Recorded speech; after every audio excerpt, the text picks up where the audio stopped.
नमस्कार। संतोष की रिपोर्ट में आप सबों का स्वागत है। और आज हम संतोष की रिपोर्ट में चर्चा करने जा रहे हैं नीतीश कुमार के उस बयान का, जिस बयान को लेकर अक्सर ये देखा गया है कि जब कभी भी वो इस तरीके का बयान देते हैं तो कहीं न कहीं मेरे जैसे पत्रकार को लगने लगता है कि कुछ न कुछ चीजें चल रही हैं, क्योंकि ये बयान इस तरीके से नहीं देते। जब से ये आरजेडी के गठबंधन से बाहर निकले हैं, गौर करिए, सार्वजनिक तौर पर जब कभी भी ये मंच पर आए हैं तो ये इस बात को कहने से नहीं चूकते हैं कि हमने आरजेडी से गठबंधन कर बहुत गलती किया और अब दोबारा उस गठबंधन में नहीं जाएंगे। और ये बात नीतीश कुमार तभी बोलते हैं या जिस दिन बोलते हैं, समझ लीजिए कि इनके दिमाग में कुछ न कुछ चीजें चल रही हैं। ट्रैक रिकॉर्ड इनका यही है। याद होगा, शुरुआत कीजिए, पहली बार 2015 में जब दोनों चुनाव लड़के जीत कर आए थे, एक साथ सरकार में थे, उस समय में कोई ईडी सीबीआई नहीं लालू यादव के यहां पहुंचा था। एक जगह गए पाटलिपुत्रा खेल ग्राउंड में, वहां कुछ संदेश लिखना था तो इन्होंने कमल का फूल बना दिया। और जिस दिन फूल बनाया, चर्चा शुरू हुई और चंद महीनों में ही ये फूल के साथ हो गए। जो कह रहे थे कि फूल हमारी भूल है, उस फूल के साथ हो गए। पहली बार की बात कर रहे हैं। दूसरी बार जब फिर साथ आए राजद के, तो समस्तीपुर, जो कर्पूरी ठाकुर की धरती है, समाजवादियों की धरती है, वहां इंजीनियरिंग कॉलेज में कार्यक्रम का आयोजन किया गया था। कोई मतलब नहीं था। और उस दिन हमें लगता है कि इस दशक में 15 चुनाव के बाद इतनी भीड़, समस्तीपुर कॉलेज के उद्घाटन समारोह में जो भीड़ जुटा था, मतलब समझ जाइए कि 10 किलोमीटर के एरिया में सिर्फ और सिर्फ लोग सभा स्थल की तरफ बढ़ते जा रहे थे। जबकि 2-4-5 हजार कुर्सी की व्यवस्था की गई थी। उनको लगा भी नहीं था कि आम लोग उस उद्घाटन समारोह में पहुंच जाएंगे। सभा स्थल से 10 किलोमीटर मुसरी घरारी है समस्तीपुर जिला में, जहां कसरायरंजन में हो रहा था। नीतीश सभा करके उड़ गए, तब तक लोग आता रहा। तो आप समझ जाइए कि नीतीश के इस पाले में आने से किस तरीके का गरीब गुरबों में उत्साह बढ़ा था। यादव और यादव इलाका ज्यादा है, लेकिन अन्य कास्ट का भी इलाका है। और उस दिन मौका था इंजीनियरिंग कॉलेज का उद्घाटन का, और वो बात उन्होंने कह डाली जो किसी ने सोचा नहीं था। तो जरा सुन लीजिए कि नीतीश कुमार क्या कहा। हम किसी भी तरह से उन लोगों के साथ फिर नहीं जाएंगे। हम लोग साथ जो पुराने समाजवादी हैं, एक साथ रहेंगे और बिहार का तो तरक्की करेंगे ही, देश के उत्थान के लिए भी हम लोग मिल करके काम करेंगे। सुन लिए। और उसके ठीक 48 घंटे बाद कुछ चीज ऐसे होना शुरू हो गया था, संकेत मिलना शुरू हो गया था कि नीतीश कुमार लगता है पाला बदलने वाले हैं, या फिर इनके दिमाग में कुछ न कुछ चल रहा है। इस बार जब गठबंधन टूटा है, तो याद करिए आईजीएमएस में, याद करिए कटिहार में, और याद करिए कल यहां ज्ञान भवन में। मतलब तीनों जगह आईजीएमएस में अस्पताल का उद्घाटन था, कटिहार में सरकारी कार्यक्रम था, वहां कोई पॉलिटिकल बातचीत नहीं थी। यहां पर मछली उत्पादन में ललन सिंह के मंत्रालय का कार्यक्रम था। तो तीनों जगह कहीं भी इस संदर्भ में कोई पॉलिटिकल मंच नहीं था, लेकिन उस मंच से उन्होंने राजनीतिक बात कही। मतलब ककायो, हम लोग मिथिलांचल में वो कहावत है, ककायो तो कह दलक बेटा रे हसुआ हेरा गलो की। मतलब जब ये हम बोला कि ककायो, तो कक्का का कान खड़ा हो गया कि कुछ न कुछ भतीजवा गड़बड़ किया है।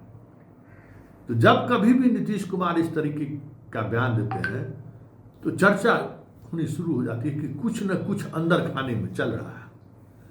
अब कल ही देखिए ना, कल जिस तरीके से उन्होंने माफ़ी मांगी है और कल जिस अंदाज में उन्होंने अपनी बात को रखा है। भाई गलती करने किए थे, 2 बार हम इधर उधर चले गए थे, शुरू से साथ थे, आप बोलिए नवाज से साथ थे, हम लोग अपना पार्टी बना था और सब दिन हम साथ थे, यहाँ भी चले और खूब अच्छा काम किए। तो 2 बार 1.5 महीना जो हम गड़बड़ हो गया, और वो सब तो खूब गड़बड़ करता है, अनाप शनाप करता है। अब कभी इधर उधर हम नहीं जाएंगे, वो हमारा अब इधर वाकई में उसकी जरूरत नहीं थी। सुन लीजिए क्या कहा उन्होंने कल, सुन लिए। माफी मांगने की जरूरत किस बात का, और फिर हम अब नहीं जाएंगे ये कहने की क्या जरूरत है। भाई ये तो आप उस नैरेटिव को सेट कर रहे हैं ना कि मैं ही जाता हूं, जबकि राजनीतिक नैरेटिव तो ये है कि नीतीश जहां है वहीं है, लोग आते और जाते हैं। नीतीश किसको रखना है और किसको नहीं रखना है वो नीतीश तय करते हैं। तो पलटने की बात कहाँ है, पलट के तो वो लोग आते हैं। तो उस नैरेटिव को भी ये कमजोर कर रहे हैं। खैर सवाल वो नहीं है, सवाल ये है कि आखिर इस तरीके का बयान बार बार देने का मतलब क्या है। क्या नीतीश कुमार के दिमाग में कुछ चल रहा है क्या, या फिर नीतीश कुमार मिशन में लग चुके हैं। क्योंकि झारखंड में जिस तरीके से संजय झा और ललन सिंह को जिम्मेवारी दी गई थी, सबसे ज़्यादा संजय झा को जिम्मेवारी दी गई थी कि कम से कम 3-4 सीट तो चाहिए ही चाहिए, नहीं करवा पाए। जो 2 सीटें दी गई उसमें 1 सीट ऐसा हुआ कि सरयू राय को अपना जीता हुआ सीट छोड़ना पड़ा, जो रघुवर दास को उन्होंने हराया था। दूसरा राजा पीटर आए। मतलब 2 ऐसे चेहरे झारखंड के जो सीधे बीजेपी के साथ नहीं जा सकते थे, मतलब और बीजेपी के लिए सहज भी नहीं था, और वो दोनों चेहरा अपने बल पर चुनाव जीतते रहा। तो जदयू का एगो मलम्मा उनमें लगा दिया गया कि चलिए जदयू का हमारा उम्मीदवार होगा। तो कोई मतलब भाई मान लीजिए गए थे वहाँ महतो की पॉलिटिक्स करने के लिए, आपने राज्यसभा सदस्य महतो बनाया और राजा पीटर को एगो राजपूत उम्मीदवार को आप खड़ा किए, कहाँ आपका यूएसपी गया। तो वहाँ भी धक्का खाए हैं नीतीश। तो संजय झा अब दरभंगा पकड़े हुए हैं, चल रहा है झारखंड में। अभी दरभंगा एयरपोर्ट के विस्तारीकरण पर फीता काट रहे हैं, बड़ी बड़ी बातें अभी हो रही है दरभंगा में। वो राष्ट्रीय कार्यकारी अध्यक्ष है। झारखंड में की राजनीति में इस तरीके से औंधे मुंह बीजेपी गिरा दिया जदयू को, इसको लेकर चिंता नहीं है।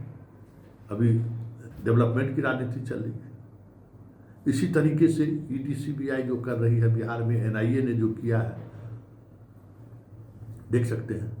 और पार्टी का हालात देख लीजिए कि भाई बेलागंज में चुनाव लड़ना है, सारे पार्टियां, बीजेपी ने अपना उम्मीदवार घोषित कर दिया, हमने भी उम्मीदवार घोषित कर दिया।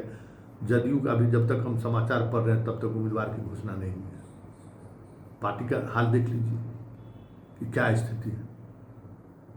बाकी नीतीश इस तरीके से उद्घाटन कर रहे हैं, ऐसे उद्घाटन कर रहे हैं जैसे लगता है कि वो इस धुन में लगे हुए हैं कि जितना काम हम बिहार के लिए किए हैं पहले निपटा दो उसको, उसका जितना उद्घाटन शिलान्यास करना है कर।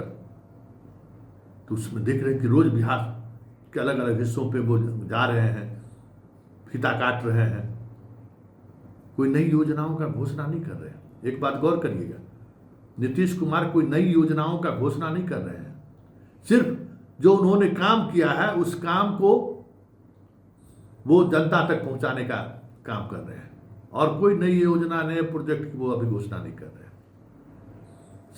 सरकार के अंदर जिस तरीके से संजीव हंस के जेल जाने के बाद ब्यूरोक्रेसी पर जो एक नीतीश की पकड़ थी वो तो ढीली हो ही गई है। अब बहुत कुछ बदलता हुआ आपको दिखेगा। अंदर खाने में सब कुछ चल रहा है। मुख्यमंत्री के आवास में एगो बैठल है जो बीजेपी की तरफदारी करने के लिए किसी भी हद तक जा सकते हैं। उनके पार्टी के अंदर में अशोक चौधरी जैसा नेता है, ये है कि बीजेपी की तरफदारी के लिए किसी भी हद तक जा सकते हैं। ये सब कुछ परिस्थिति नीतीश के अनुकूल नहीं होने के बावजूद भी वो असहज हैं, और यही असहजता उनको बार बार ये कहने पर मजबूर कर रहा है। यही समझने की जरूरत है, जब जब नीतीश असहज होते हैं तब तब ऐसी बातें वो करते हैं जो मौजूद नहीं होता है उस वक्त उस बातचीत का कोई मतलब नहीं होता है। तो क्या ये माना जाए कि नीतीश कुमार जुदा जुदा होने का मन बना लिया है, या फिर ये माना जाए कि नीतीश कुमार अपनी राजनीति को एक मुकाम तक पहुंचाने के बाद अपने आप को अलग करने की सोचना शुरू कर दिए। दो ही बात हो सकती है, लेकिन जुदा जुदा की जो स्थिति बन रही है और तेजस्वी की चुप्पी, और जो आरजेडी के नेता फायर ब्रांड होते हैं नीतीश पर, उनको लगाम लगाना कहीं न कहीं संकेत है कि 2025 को लेकर बीजेपी जो भी बिसात बिछा रही हो, अंदर खाने में नीतीश कुमार भी कुछ न कुछ ऐसा बिसात बिछा रहे हैं जिस बिसात के सहारे बीजेपी को बिहार में मुख्यमंत्री का सपना देखना सपना ही रह जाए तो कोई बड़ी बात नहीं होगी।